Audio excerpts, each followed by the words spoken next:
अशी तरुण मंडळी, माझा शरद आहे, चारू आहेत, कीर्तनाची परंपरा यांनी टिकवलेली आहे. यांच्या वडिलांचं काही कीर्तन ऐकलेलं नाही मी, पण त्यांचा कीर्तनाचा दरारा, राष्ट्रीय वृत्ती, त्यांचा भारदस्त आवाज, हे सगळं गुरुजींच्याकडून ऐकत होतो आणि तोच वारसा पुढे चालवला आहे. यांना कीर्तनामध्ये यश मिळतंच आहे, पण जीवनात जे समाधान मिळालं पाहिजे ते मिळावं. तुम्हाही सर्वांना प्रभू दत्तात्रेयांच्या कृपेनं आपण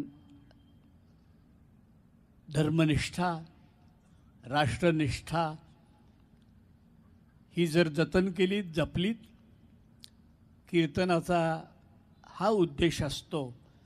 एका वाक्यात सांगतो, मला तर बोलता येत नाही. कीर्तनाचं ध्येय असं असावं, वेदांचा आदेश, शास्त्रांचा संदेश, संतांचा उपदेश हाच कीर्तनाचा उद्देश असावा. अवधूत चिंतन श्री गुरुदेव दत्त. आज आपल्याला आख्यानाच्या माध्यमातून रायगडाकडे जायचं आहे, तेव्हा 5 वेळेला भजन करूया आणि रायगडाकडे वाटचाल करूया. कारण बहुतेक रायगडाला हा मान सततच आहे, रायगडाला, सिंहगडाला. कारण जेव्हा काँग्रेसच्या सरचिटणीसपदी आरूढ झालेले सुभाषचंद्र बोस त्यांच्या पुढच्या कारकिर्दीसाठी आशीर्वाद घ्यायला महाराष्ट्रात आले, तेव्हा ते असेच रायगडालाही भेट देते झाले आणि सिंहगडालाही भेट देते झाले, असं त्यांच्या चरित्रामध्ये आहे. आणि आज एका विशाल हिंदू समुदायाला प्रबोधित करण्यासाठी स्वतः नरेंद्रजी सुद्धा रायगडावरती सकाळी उपस्थित झाले. आणि जवळजवळ महाराष्ट्रामध्ये प्रखर हिंदुत्वासाठी काम करणाऱ्या 1 नव्हे, 2 नव्हे, 3 नव्हे, जे आपण 4 दिवस खंत बाळगत होतो की चांगली काम करणारी 10 माणसं एकत्र येत नाहीत, काय करूया, कसं करूया, तर तो सुद्धा आपल्या मनातला खंतीचा विषय बाजूला करत जवळजवळ महाराष्ट्रातल्याच हिंदुत्वासाठी काम करणाऱ्या 100च्या वर संघटना एकत्र त्या ठिकाणी आपले कार्यकर्ते घेऊन उभे राहिल्यात. आणि आज नरेंद्रजींचं फार सुंदर त्यांच्या समोर उद्बोधन झालं आहे. भावी प्रगतीच्या रस्त्यावरती रायगडाचे आशीर्वाद निश्चितपणे त्यांना लाभणार आहेत, यात संशय नाही. आणि हे वर्षच मुळात नरेंद्रांचं असल्यामुळे विवेकानंदांच्याही अर्थी स्वामी विवेकानंदांच्या हिंदुत्वाच्या या सार्धशतीच्या वेळेला किमान आपल्यासारख्या शहाण्यांच्याकडून तरी नरेंद्राचा पराभव होणं चांगलं नाही. याच्या पुढच्या कालखंडामध्ये स्वाभिमानाने, स्वत्वानी याच्या पुढचं भारताचं मान जर उंच ठेवायची कोणाच्या नेतृत्वाची आज शक्ती असेल तर सर्वच देशाला नरेंद्रांचं नाव माहिती आहे. त्यामुळे देशाला मोद देणारे मोदी यांच्याबद्दलचा थोडा गंभीरपणे विचार सगळ्यांनी पक्षाच्या भिंती बाजूला ठेवून करायला हवा. याचं कारण असं आहे की त्यांच्या पंतप्रधान पदामध्ये कोण्या एका पक्षाचं संरक्षण होणार नाहीये, तर हे सगळेच पक्ष ज्या भूमीवर उभे आहेत त्या भूमीच्या स्वत्वाचं संरक्षण होणार आहे. त्याच्यामध्ये आपल्या सर्व पक्षांच्या सुरक्षेची आणि सन्मानाची हमी आहे. हे लक्षात घेता प्रत्येकाने आपल्या घराचा विचार न करता देश नावाच्या घराचा आता कसा विकास पुढे करता येईल याचा विचार करून या काही चळवळीत जायचं आहे. प्रचार कुठल्या पक्षासाठी नसतो, कीर्तनामधल्या व्यासपीठावरचा प्रचार तर कोणा व्यक्तीसाठीही नसतो. कीर्तनाच्या गादीचा नियम असा आहे, प्रसार फक्त किंवा बोलायचं एखाद्याच गोष्टीवर. जेव्हा एखादी कोणी व्यक्ती एखादं उत्तम तत्व घेऊन पुढे जाते, त्या तत्वाचा प्रसार जर उत्तम होणार असेल तर त्या तत्वासाठीच नारदाच्या गादीनं आपली वाचा उच्चारायची असते. या नियमाप्रमाणे सर्वांचं सामायिक हित आणि कोणाच्याही हितावर गदा येणार नाही असं प्रखर नेतृत्व, या 2 तत्वाला अनुसरून त्यांनी आतापर्यंत विकासाची गाडी दाखवली आहे. त्यासाठी नारदाच्या गादीतर्फे सुद्धा आणि आपल्या सर्व कीर्तन संध्येतर्फे सुद्धा लाख लाख शुभेच्छा देऊन नरेंद्रांच्या आणि रायगडाच्या आशीर्वादाने पुढच्या त्यांच्या वाटचालीला खूप खूप मोठे आशीर्वाद देऊन 5 वेळेला भजन करूया. बाकी फार काही नाही करता आलं तरी रोज एक माळ नामस्मरण तरी करा की याच्या पुढच्या भारताला चांगली ऊर्जितावस्था यावी, म्हणून चांगली सत्ता केंद्रात येण्याची सद्बुद्धी भारतीयांना होवो असं संकल्प करून एक माळ करा. चमत्कार होऊन दाखवतो, केल्याने होत आहे रे. आपल्या उपासनेला भगवंत फळ दिल्याशिवाय राहणार नाही यात संशय नाही. सर्वांनी सुंदर भजन म्हणूया. रघुपती राघव राजा राम पतित पावन सीताराम.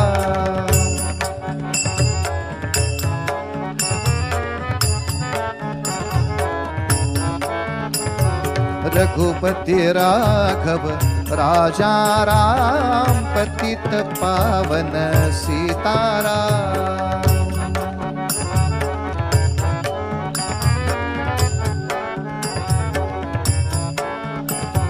रघुपति राघव राजा राम पतित पावन सीताराम.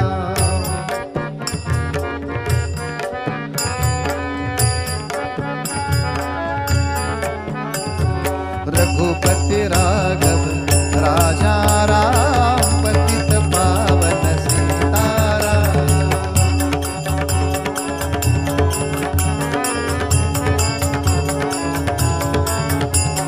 रघुपति राघव राजा राम पतित पावन सीताराम.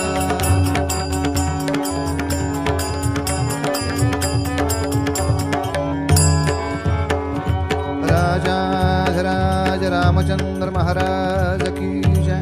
माझ्यानंतर बंधुवर्गाने म्हणा हरे राम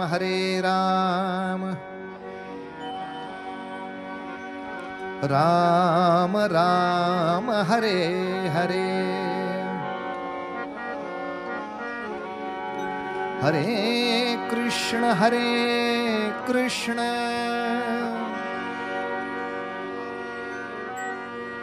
कृष्ण कृष्ण हरे हरे. माता भगिनींनी म्हणा हरे राम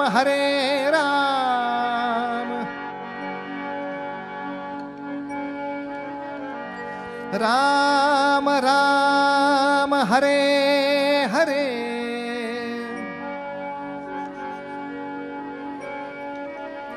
हरे कृष्ण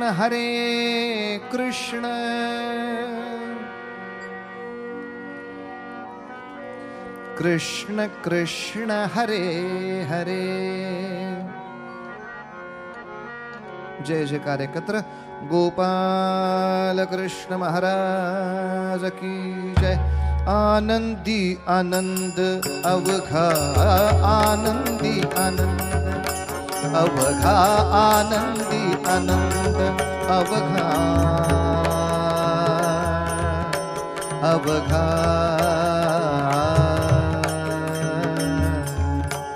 आनंद आगळा आनंदी आनंद अवघा आनंदी आनंद अवघा आनंद आगळा आनंदी आनंद अवघा आनंद आगळा. गोविंद गोविंद अवघा गोविंद गोविंद अवघा मुकुंद सावळा मुकुंद मुकुंद सावळा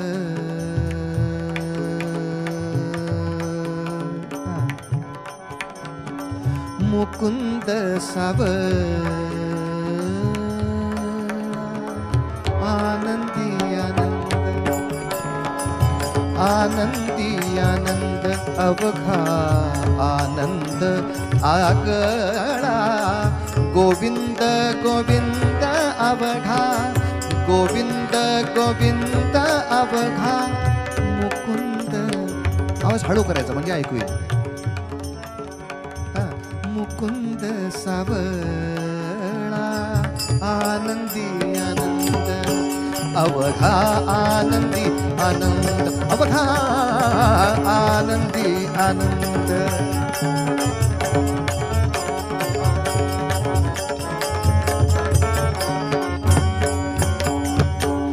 बहुत दिसांचे तप ये फळाला, बहुत दिसांचे, बहुत दिसांचे, बहुत दिसांचे तप ये फळाला.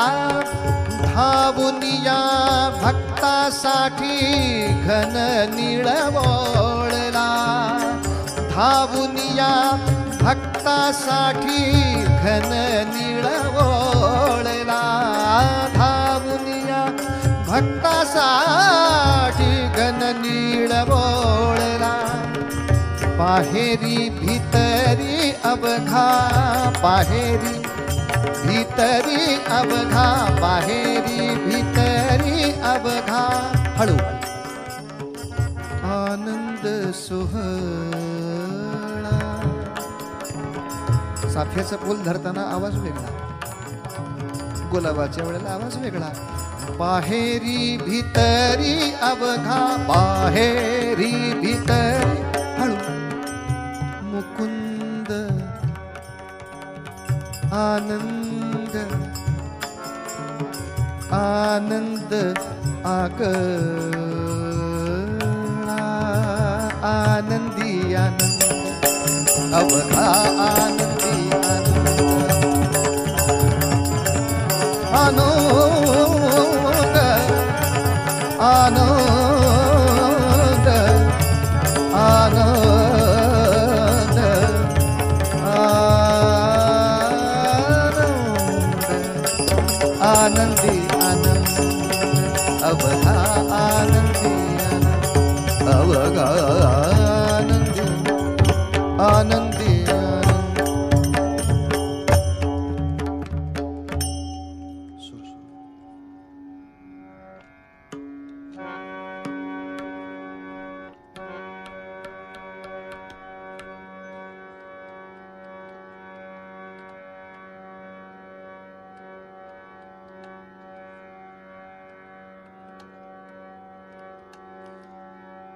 राजे आग्र्याहून सुटून आले, मग जो काही आनंदी आनंद महाराष्ट्रात होता.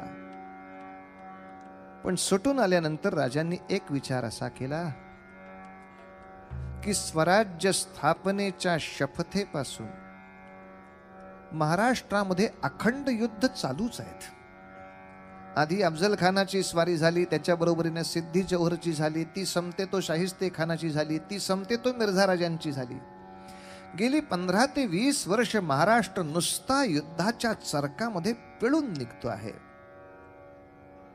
आता एक राजा या नात्यानं या देशाला काही स्थिर अवस्था प्राप्त करायची असेल तर युद्ध नसलेली एक 4-5 वर्ष असली पाहिजेत की जेव्हा युद्ध नाही. म्हणून मग राजांनी आग्र्याहून आल्यानंतर औरंगजेबाला दिलगिरीचं पत्र लिहिलं. झाल्या गोष्टीबद्दल मी दिलगीर आहे. मला खरं तुमची भेट घेऊनच यायचं होतं, पण काही कारणाने ते जमलं नाही आणि माझा गैरसमज झाला म्हणा की माझ्या जीवाला तिथे धोका आहे असं वाटल्यामुळे मी आपल्याला न सांगता इथे निघून आलो. तरी सुद्धा तुमचे आमचे प्रेम कायम राहावे. लोभ आहेच, जो आहे तो दिसतच होता,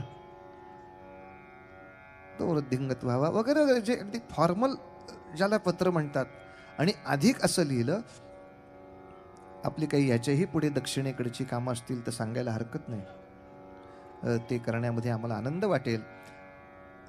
म्हणजे कुठली विजापूर आणि गोळकोंडा या बादशहांवर आपल्याला काही कारवाई करायची असेल तर मी आहेच वगैरे. हे दोघंही असे सडकून वैतागलेले होते. शिवाजीराजा मोगलांच्या वतीने जर आपल्यावर चालून आला तर शिवाजीराजाने त्यांच्याकडेही आपला वकील पाठवला. जेव्हा मोगल येतात तेव्हा तुम्ही आम्ही ते तिघं सगळे दक्षिणी एकत्र आलो असतो, तो मोगलांचा हाही त्रास आपला वाचत होता. तेव्हा मी तुम्हाला बोलवतही होतो, सगळे मतभेद बाजूला सोडून बोलवत होतो, पण तुम्हाला एकजूट करायची नाही, का जोडेनी मार मग? त्या कुतुबशहा जरा निवळला होता, त्यांनी मंत्री पाठवला, मैत्रीची इच्छा आहे. म्हणले नंतर भेटूया, मैत्री करायला हरकत नाही, मैत्री संघ प्रस्थापितही करायला हरकत नाही, पण तूर्त मला आता 4 ते 5 वर्ष अजिबात महाराष्ट्रात युद्ध नको आहे. आणि काही वेळेला आपल्या बाजूनं मोहरा पडतो तो असा. औरंगजेबाने संताप संताप संताप केला आणि दक्षिण प्रांताचा कारभार जो मिर्झा राजांनी बघायचा होता, जो दिलेर खानांनी बघायचा होता, त्या दोघांनाही बाजूला केलं आणि त्या ठिकाणी आपल्या ज्येष्ठ चिरंजीवांना पाठवलं, शहाजादा मुअज्जम, जो पाठवूनही न पाठवल्यासारखाच कारभार करणारा होता. इतका नादान मनुष्य त्यांनी त्या ठिकाणी पाठवला आणि अट अशी घातली की तुमचा आमचा प्रेम संबंध कायम चालू ठेवायचा असेल तर माझी जी 5,000 मनसबदारी शंभूराजांकडे आहे, तो जिवंत आहे आम्हाला कळलंय, आता तुम्ही आम्हाला गंडवलं, पण ठीक आहे, तर असं करूया, आता तसाही मी 50 वर्षाचा, म्हणजे असा औरंगजेब म्हणतोय, सांगतोय बरं का मी, औरंगजेब सांगतोय आता तसाही मी 50शीला टेकलेला, तुम्हीही 40शीच्या पुढे गेलेला, याच्या पुढचं स्वराज्य आपल्या मुलांनीच सांभाळायचं आहे. कसं? माझं राज्य मुअज्जम सांभाळणार, तुमचा शंभू सांभाळणार. मग त्या दोघांना राज्य करण्याचं प्रॅक्टिकल ज्ञान झालं पाहिजे, थेअरी खूप झाली. तेव्हा आपण असं करूया की वऱ्हाडची जहागिरी संयुक्त विद्यमाने चालवू. म्हणजे माझा मुलगा शहाजादा तिथे येईल, तुम्ही तुमचा मुलगा पाठवा. अर्थात तो खूपच वयाने लहान आहे, 10-12 वर्षाचाच आहे म्हटल्यानंतर तो अज्ञान पालक म्हणून तुमचा एखादा सेनापती पाठवा. कसे? राजे म्हणले फारच छान झाले असे. शहाजादा मुअज्जमला इतिहासात असं लिहिलंय की व्यवहारातल्या लोकांना माहीत असलेली जवळजवळ सगळी व्यसनं त्याच्याकडे होती. यादी सांगत नाही, ती बरीचशी लोकांना माहीत असतात आणि ती यादी समजून घेण्यात काही स्वारस्य नाही आपल्याला.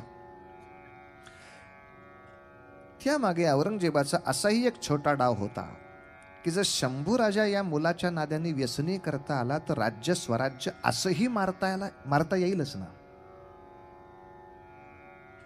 अर्थातच शंभूराजांनी तो डाव उलटा केला. शंभूराजे वऱ्हाडची जहागिरी सांभाळण्यासाठी शहा मुअज्जम बरोबर 3 वर्ष राहिले, पण या 3 वर्षात ते तर व्यसनी झाले नाहीच, तर शहाजादा मुअज्जमला संस्कृतची गोडी त्यांनी लावली आणि तो चांगल्या चांगल्या ग्रंथांचं वाचन करू लागला. औरंगजेब तिकडे अस्वस्थ झाला, बुमरँग उलटतं का काय आपल्यावर, उद्या चुकून माकून शहाजादाच त्याच्याकडे जायचं शिवाजी राजाकडे.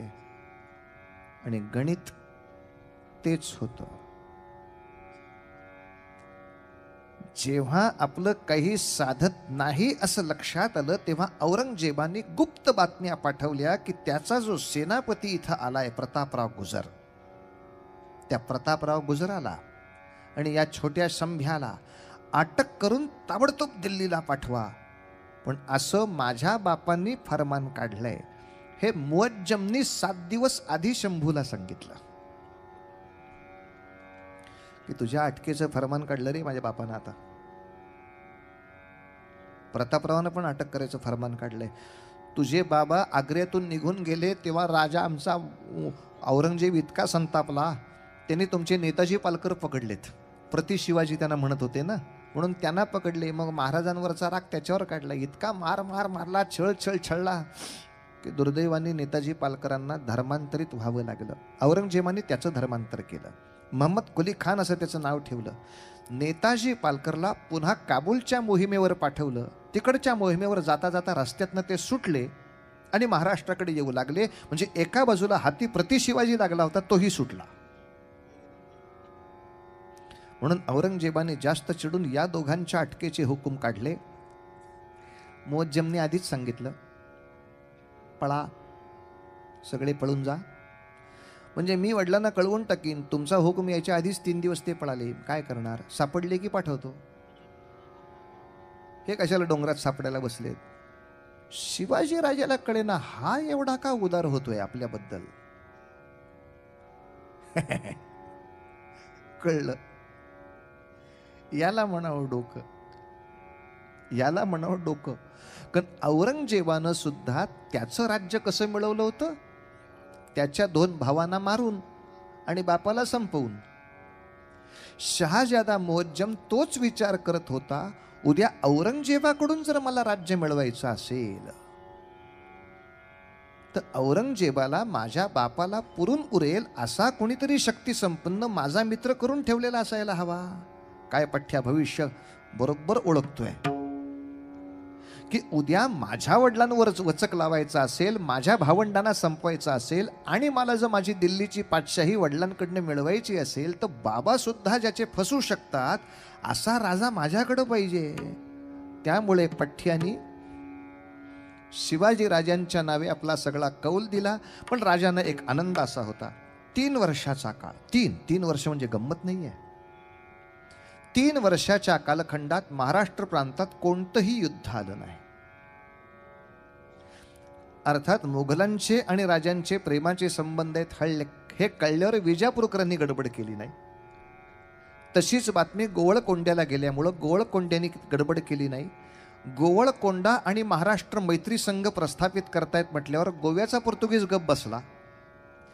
एका बुद्धिबळात किती राजकारण साधावी लागतात याचं स्वच्छ गणित आपल्याला त्या ठिकाणी दिसेल. राजाने अप्रतिम राजकारण खेळलं.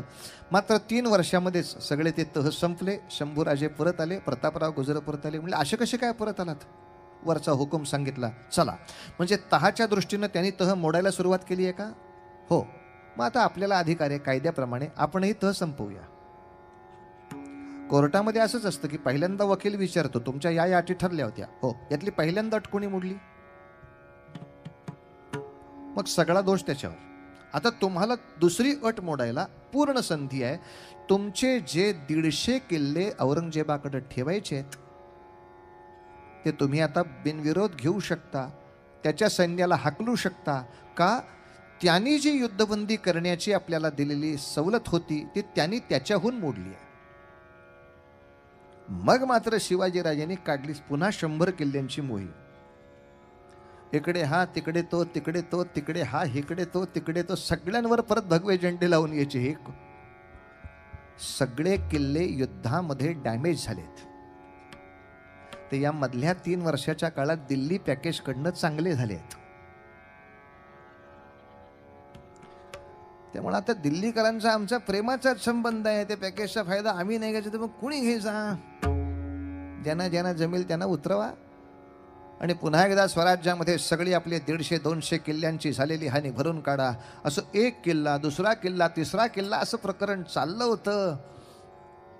पण एका किल्ल्यापाशी जरा गाडी अडत होती, तो म्हणजे कोंडाणा. कोंडाण्याला कोण पाठवावा,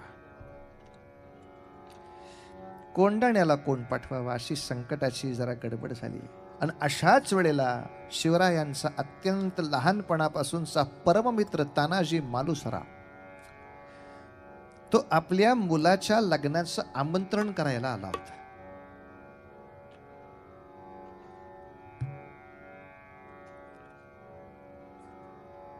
त्यांनी आपल्या पोराला सांगितलं होतं, तानाजीच्या मुलाचं नाव रायबा आणि तानाजीच्या इकडे वडिलांचं नाव शेलार मामा. म्हणायचं मामा पण वडील. ते शेलार मामा यांचे चिरंजीव तानाजी, त्यांचे चिरंजीव रायबा, तिघही आले होते अक्षत द्यायला. कुटुंब, कु म्हणजे आजी आजोबा, कुळ, पुढे हे टू नवरा बायको आणि ब फार बाळ, अशी 3ही पिढ्या एकत्र असल्या त्या कुटुंब. म्हणजे आजी आजोबाच घरात नाही, हे नुसते टुंब. यांचा काय उपयोग? म्हणजे हे यांच्याकडे बाळच नाहीत. मग आता काय, हे नुसतेच कुटू आणि काहीच नाही तर कुई नाही ब नाही, हे नुसते टू टू करून काय करायचे?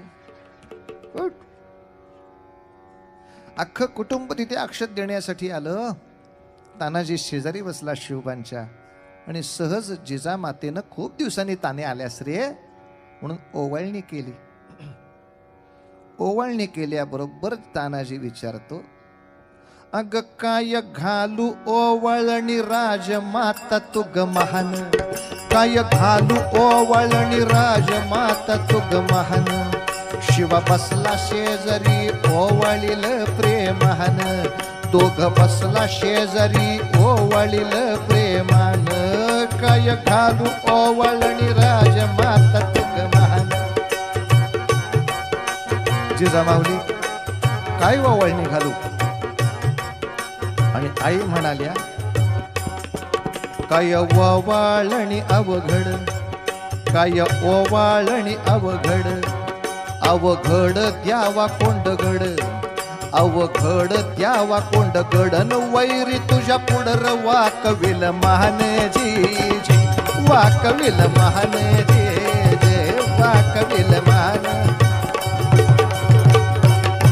ते ऐकलं मात्र तान्याने.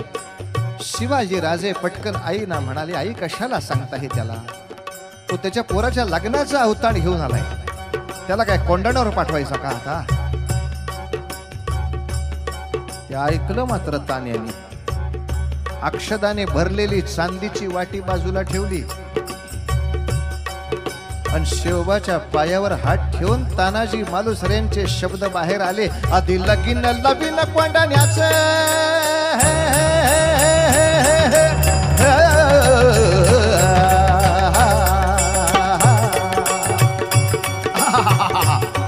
आधी लगीन लावीन कोंडाण्याचं, मगच रायबाचं ब्रीद हे आमचं. वाहिला देह देश कार्यास, वाहिला देह देश कार्यास, देवा धर्माची चाड आमास, देवा धर्माची चाड आमास. शिवराया हाच एकची ध्यास जी जी, शिवराया हाच एकची ध्यास जी जी. शिवराया गड घेतो तरी समाग येतो,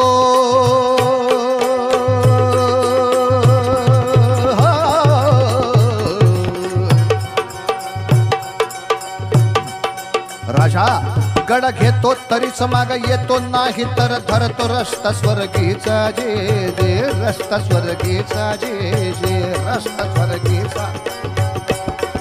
तानाजीनं मुजरा केला न उभा राहिला, हा मुजरा घ्यावा शेवटचा मित्राचा, हा मुजरा घ्यावा शेवटचा मित्राचा. जर मेलो तिकडं तर सांभाळ करा पुत्राचा, जर मेलो तिकडं तर सांभाळ करा पुत्राचा.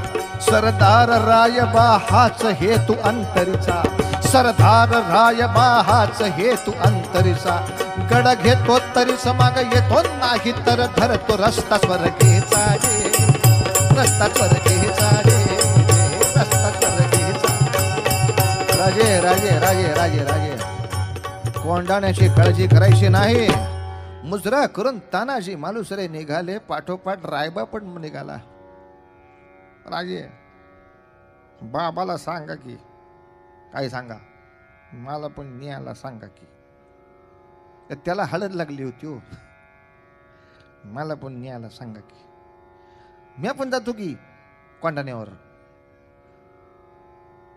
रायबा येडेपणा करू नको, तुझं लगीन ठरलंय, घरामध्ये वराड येऊन बसलंय, त्या वराडाला म्हणा हा एवढा कोंडाण्याचा मुहूर्त झाला की त्याच्या पुढच्या मुहूर्तावर लगीन केलं जाईल, तोवर गप गुमान घरामध्ये राहा. काय पूर्ण पोळ्या खायच्या त्या ख्या, भाकऱ्या खायच्या त्या ख्या, पुढचा मुहूर्त पुढल्या महिन्यातला घेतोय म्हणा.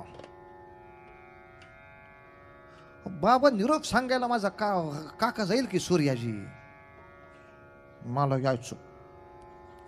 काय त्यांची हौस आहे बघाव. सर्कसला नाही जायचं, युद्धाला. युद्धाला जायचं आता, म्हणजे युद्धाची डॉक्युमेंटरी बघायला जायचं असलं तरी येणार नाहीत. म्हणले युद्ध नाही आहे, नुसती डॉक्युमेंटरी दाखवणार आहेत की कसं युद्ध होतं. नको बाई, रक्त बघितलं की चक्कर येते. कशी काय ही युद्धामध्ये आपल्याला मदत करायची पोरगी, आपल्याला देव जाणे. कॉलेजमध्ये ते रक्तदान शिबिर असतं, सुई टोचली की कार्टी म्हणजे इतक्या टनाटन उड्या मारतात. काय रे अंग तुझ्या शौर्य, नाही करून उपयोगाचं. उत्तम सर्जन व्हायचं असेल, ऑपरेशन करून अनेकांना जीव वाचवायचे असतील, तर ते रक्त, ते मांस बघायची डोळ्याला सवयच केली पाहिजे. उत्तम सैनिक व्हायचं असेल तर ते रक्त मांस बघायची डोळ्याला सवयच केली पाहिजे. उद्या समजा आपल्या सगळ्या मुलांनी आश्वासन दिलं पोलिसांना की पोलिसांनो दंगल बिंगल झाली तर काय घाबरू नका, आम्ही येतो तुमच्या मदतीला. ते पोलीस पहिली हीच चौकशी करणार, ए बाब्या काय चक्कर विक्कर नाही येत रक्त पाहून, नाही तर दंगल पेटली की काय काय होतं तुला माहीत नाही का. एखाद्याने चापर मारला हातावरती, माझा हात इथं गळफटून पडला, तुटून पडला, तो पटकन उचलायचा, असा जोडायचा, इथं बँडेज लावायचं, तिथं जायचं, तुलाच रक्त बिगून चक्कर यायला लागली, तुझ्यासाठी काय ॲम्ब्युलन्स आणू काय. साधी गोष्ट आहे, कोण कोणाला कशी मदत करणार. तेव्हा माझी प्रार्थना आहे का, जरा वाईट वाटेल, पुढल्या कीर्तन महोत्सवाला जरा कमी येतील माणसं बहुतेक, पण आज आपल्या देशातल्या पोलिसांना किंवा सैनिकांना आपल्या मुलांनी मदत करावी असं जर वाटत असेल तर आईवडिलांनी पहिलं त्यांच्याकडनं जबर व्यायाम करून घ्यायला पाहिजे. शक्ती नसेल तर ते कोणालाही मदत नाही करू शकणार आहेत. तेव्हा देशासाठी काहीतरी करावंसं वाटतंय, हो, पहिला गधड्या व्यायाम कर.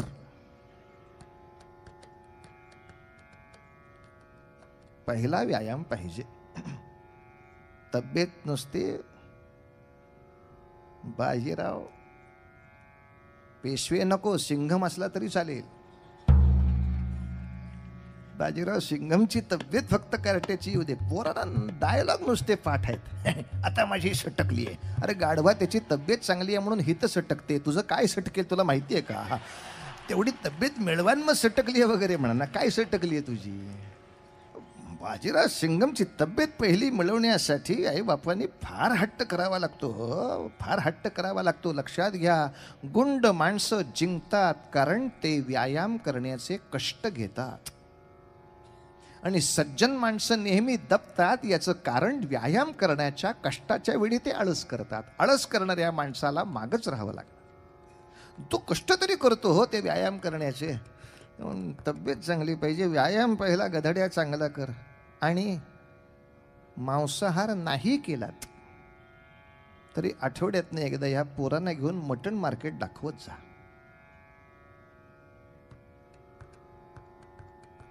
मटण मार्केट म्हणजे सोललेलं बकरं नका दाखवू, ते मारतात तेव्हा घेऊन जा, ते फाडतात कसं ते बघायला घेऊन जा. मला 4 दिवस झोपच येणार नाही, पहिल्यांदा असंच होईल. पण शेवटी तुला आज ना उद्या पोलिसांना मदत करायची आहे ना, सैनिकांना मदत करायची आहे ना. खरं अशी अवघड वेळ देशावर येऊ नये, पण विचार करताना समजा अशी चुकून माकून अगदी दंगलच व्हायला पाहिजे असं काही नाही. नैसर्गिक आपत्तीतनं सुद्धा देहाची अशी काहीतरी विटंबना होऊ शकते, मोठा दगड अंगावर पडला तरी सुद्धा हातपाय तुटू शकतो. मग अशा वेळेला जर मदत करायची असेल तर ते तुटलेला अवयव बघण्याची, त्याच्यामधनं येणारा मांस पाहण्याची, त्याचा रक्ताचा सडा बघून सुद्धा न त्रास होण्याची ही थोडी नजरेला तर सवय करावीच लागेल. डॉक्टर सुद्धा असं करतात का नाही, नवीन सर्जन करायचं असेल ते ऑपरेशन करत असताना त्याला शेजारी उभा करतात, नुसतं बघत खरी मी पोट कसा कापतोय त्याचं, नाही तर तू सर्जन कसा असेल, नाही तर तू शस्त्रक्रिया कशी करशील मला सांग. यासाठी आता मटण मार्केटमध्ये जाऊन असं म्हटल्यामुळं काही माणसं फार रागवतील माझ्यावर, पण एक अपरिहार्यता आहे. त्याला ते पाहायची थोडी सवय हवी. रायबा सांगतोय ते हे सांगतोय, बाबा ओ राजे माझ्या बाबाला सांगा की मला घेऊन जायला. अरे असं का म्हणतोयस, का म्हणजे आमचे बाबा किती वेळा तुमच्या स्वारीवर गेलेत, इकडं स्वारीवर जा की चालला आमचा बाबा, इकडं स्वारीवर जा की चालला आमचा बाबा. महाराज आम्ही घरी बसून सगळं बघतो, म्हणजे स्वारीवरनं माझे बाबा येतात, मग आमची आई मस्तपैकी अशी जरीची साडी नऊवारी नेसून, नाकामध्ये नथ घालून, ती निरांजन वगैरे लावून अशी दारामध्ये वावळते. मग दोघं एकमेकांकडे बघतात. पोरांचं निरीक्षण पक्का असते होती, कारण ती काय गप्प काय आंधळी आहेत काय ती. मग ते निरांजनाच्या वातीच्या प्रकाशात दोघं एकमेकांकडे बघतात, असं खुदू गालातल्या गालात हसत्यात. आणि मग तुम्ही काय बक्षीस दिलं असेल ते आमचा बाबा आमच्या आईच्या त्या तपकात टाकतोय, आणि मग आत येतात. आता मला सांगा राजे, माझं लगीन ठरवलंय, म्हणजे व्हायचं असलं तरी का होईना माझी बायको आहे ना तिथं घरात, मी तर इकडं आलो, आणि तुम्ही तर स्वारी सांगितली, आता बायको माझी पंचरती लावून बसेल आणि मी काय देऊ तिथे येऊन, मला पाठवा की राजे. शिवाजी राजे सांगतात, तान्या लेका आपण सगळे हट्टी तर पोरं काही वेगळी आपल्यापेक्षा व्हायचीत. रायबाला जप, आणि त्याही पेक्षा स्वतःला जप. तान्या मला कोंडाणा पाहिजे हे जितकं खरं आहे तितकाच तूही पाहिजेलस. तुम्ही माझ्या जीवाभावाचे मित्र असे मधल्या रस्त्यात माझे हात सोडून जाऊ नका रे. फार एकटं वाटतं, फार एकटं वाटतं. हे स्वराज्याचं पुरं झालेलं स्वप्न दाखवायचं कोणाला, असं जीवाचं रान होऊन जातं. तान्या, स्वतःला जपशील. त्याच्यावर उडी मारून 80 वर्षाचे शेलार मामा म्हणले, मी आपण जातोय. म्हणलं, मामा तुमचं वय 80, आता घ्या रिटायरमेंट. No retire. सगळे टायर पक्के आहेत. तो गाडी कुठेही घालायची सांग, आता नो रिटायर. जातोच बघल्या का कोंडाण्याच्या वरती. मग सूर्याजी म्हणला, म्या तरी का राहू. चला सगळे सहकुटुंब सहपरिवार कोंडाण्याचं लग्न लागण्यासाठी माणसं गेली. बरोबर जवळजवळ त्यांची उमराठ्याची फौज घेऊन गेले. माघाच्या नवमीचा मुहूर्त ठरला होता. माघ वद्य नवमी, जेव्हा दासनवमी असते, तोच कोंडाण्याच्या विजयाचा पण दिवस. राजगडावर महाराज थांबले होते. तान्या, कोंडाण्यावरती विजय मिळवल्या तिथं गवताची गंज आहे, ती पेटवायची. ती गंज पेटली म्हणजे मला कळेल काय झालं. दुसऱ्या क्षणाला मी तिथं येणार आहे तुला बघायला, ध्यानात ठेव. आम्ही कोंडाण्याला माघाच्या वद्यनवमीला पुण्याच्या व्यायामशाळेतर्फे एक स्पर्धा ठेवली होती की जिथून तानाजी तो गड चढला, तर कडा चढला, त्या कड्याला दोऱ्या लावायच्या आणि पुन्हा आपल्या पोरांनी ते चढून दाखवायचं. आली होती पण 400-500 मुलं आली होती चढून दाखवायला. दोरीचा मलखांब ज्याला येतो त्याला ते जमण्यासारखं आहे. याचं कारण तो कडा असा कोऱ्हाडीसारखा तिरपा आहे, पाय टेकायला जागा नाही, दोरीलाच गाठी करायला लागतात. त्या गाठीवर असं करतच वर जायचं. अगदी खूप वर गेलात तर एखादा आधार सापडणार आहे. यासाठी अर्थात तानाजी मालुसरेंनी पहिलं